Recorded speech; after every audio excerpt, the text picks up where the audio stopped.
Mister دلاور السلام علیکم. علیکم السلام جناب، خیریت سے ہیں؟ الحمدللہ. قبلہ آپ سنائیں کیسی طبیعت مزاج آپ کی؟ اللہ تعالیٰ آپ کو سلامتی دے. قبلہ میں بہت اللہ تعالیٰ کا احسان مند ہوں کہ اللہ تعالیٰ نے آپ کو جو ہے نا ایک رہنما کی صورت میں ہمیں دیا. آپ کا اللہ تعالیٰ آپ کو Thank you, اپنی sir. ایمان میں رکھے. تو قبلہ میرے ایک دو سوال ہیں، تو ان کے بعد میں چاہتا ہوں کہ آپ مجھے کلمہ حق پڑھائیں. تو پہلے اگر میں سوال کر دوں تو اگر آپ جواب دے دیں. جی سر. آپ شیعہ تو نہیں ہیں بھائی؟ لوگ نہیں کہیں گے سر. آپ پہلے سے شیعہ ہیں. نہیں تو نہیں کیسے نہیں کہیں گے؟ نہیں، ابھی ہونا ہے، آپ کے زبان مبارک سے ہونا ہے ابھی. اللہ آپ کو سلامتی دے. کیا حکم، کیا سوال ہے بھائی؟ اچھا سر، یہ ایک سوال ہے نا کہ جیسا کہ قرآن مجید میں اللہ تبارک و تعالیٰ فرماتا ہے کہ اے ایمان والو، اللہ کی رسی کو مضبوطی سے تھامے رکھو اور فرقوں میں نہ پڑو. اور دوسری طرف رسول اللہ صلی اللہ علیہ وسلم کی حدیث ہے کہ میرے بعد میرے امت میں 73 فرقے ہوں گے اور ایک فرقہ ان میں سے جنتی ہوگا. تو اگر اللہ تعالیٰ کے فرمان کی طرف دیکھا جائے تو اللہ تعالیٰ کہتے ہیں کہ بھائی فرقوں میں نہ پڑو، ادھر سے رسول اللہ صلی اللہ علیہ وسلم بشارت دے رہے ہیں کہ بھائی 73 فرقے ہوں گے. تو یہ دونوں چیزیں آپس میں ٹکرا تو نہیں رہی؟ تفرقو، متفرق نہ ہو جاؤ نا. اللہ کی رسی کو راستے تھامے پکڑو. اور اللہ کی تو کوئی رسی نہیں ہے نا، اس طرح کی کوئی رسی ہو مکہ مدینہ میں یا کہیں جائے رسی ہو اس طرح. تو لازمی بات ہے. اس سے مراد کیا ہے؟ اس سے مراد لفظ رسی نہیں ہے. اس سے مراد کوئی وہ سبب نجات ہے. تو وہ رسول صلی اللہ علیہ وسلم نے فرمایا کہ میں تمہارے درمیان چھوڑ کے جا رہا ہوں کہ اگر اس کی اتباع کرو گے کبھی گمراہ نہ ہو جاؤ گے. وہ کون ہے؟ قرآن اور اہل بیت طاہرین علیہم الصلاۃ والسلام. تو سب فرقے دیکھیں، سب فرقے تو جنتی نہیں ہیں، سب فرقے جہنمی ہیں سوائے ایک فرقے کے. جنتی فرقہ وہی ہوگا جس کی بشارت رسول صلی اللہ علیہ وسلم نے دی ہے کہ میں تمہارے درمیان چھوڑ کے جا رہا ہوں اس کو کہ اگر اس کی اتباع کرو گے کبھی گمراہ نہ ہو جاؤ گے. کیونکہ پیغمبر صلی اللہ علیہ وسلم لیڈر ہیں، قائد ہیں، رہنما ہیں. جب تک وہ زندہ ہیں تو وہ ہدایت کا چراغ بہت واضح ہے، ٹھیک ہے. جب تک وہ زندہ ہیں تو وہ جب دنیا سے جا رہے ہیں تو لازمی بات اختلافات پیدا ہوں گے. سوال کس سے کرنا ہے، کس کی بات صحیح ہے، کس کی ہم نے بات ماننی ہے، ٹھیک ہے نا. تو یہ تو ان کے وفات کی بات ہے. ان کے وفات کے بعد یہ سوال طرح کیے جائیں گے. تو رسول صلی اللہ علیہ وسلم نے سوال کا جواب دے دیا کہ تمہاری گمراہی یقینی ہے، مگر یہ کہ تم قرآن اور اہل بیت علیہ السلام کی اتباع کرو. تو ان فرقوں میں لازمی بات ہے، دنیا کے جتنے فرقے آپ دیکھیں اس میں ایک ہی فرقہ ہے جو قرآن اور اہل بیت علیہ السلام کی اتباع کرتے ہیں، اور وہ شیعہ ہیں. جی ہاں جی، بہت شکریہ قبلہ. اچھا ایک سوال اور یہ آپ ہے، کو یہ دیکھو، اور آپ کو دنیا میں ایسا مسلمان نہیں ملتا جو اس کا کوئی گروہ نہیں ہے، ٹھیک ہے نا. آپ کہتے ہیں کہ آپ رسول قرآن نے فرمایا کہ فرقہ فرقہ نہ بنو. واقعاً فرقہ فرقہ نہیں بننا چاہیے. فرقے ان لوگوں نے بنا دیے جنہوں نے قرآن اور اہل بیت علیہ السلام کو چھوڑا ہے. فرقے تو ان لوگوں نے بنائے نا.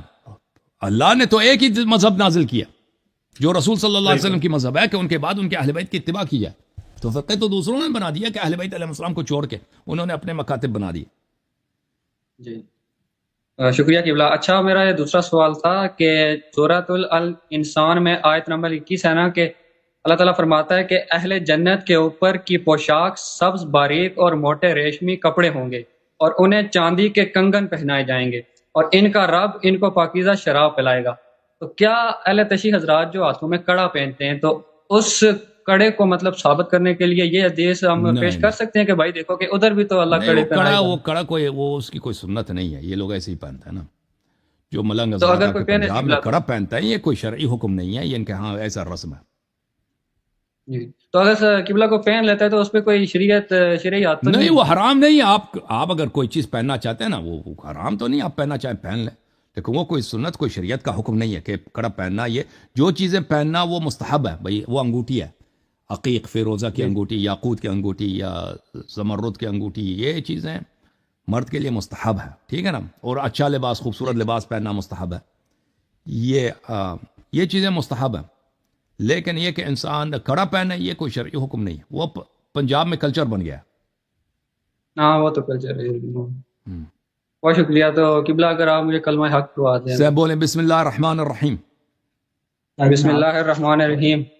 اشہد ان لا الہ الا اللہ اشہد ان لا الہ الا اللہ واشہد ان محمدا واشہد ان محمدا عبدہ ورسولہ عبدہ ورسولہ واشہد ان واشہد ان علیا علیا امیر المؤمنین امیر المؤمنین خلیفۃ اللہ خلیفۃ اللہ وخليفة رسوله وخليفة رسوله وأشهد أن فاطمة الزهراء وأشهد أن فاطمة الزهراء سيدة نساء العالمين سيدة نساء العالمين وأشهد أن الحسن والحسين وأشهد أن حسن والحسين وعلي بن الحسين وعلي بن الحسين ومحمد بن علي ومحمد بن علي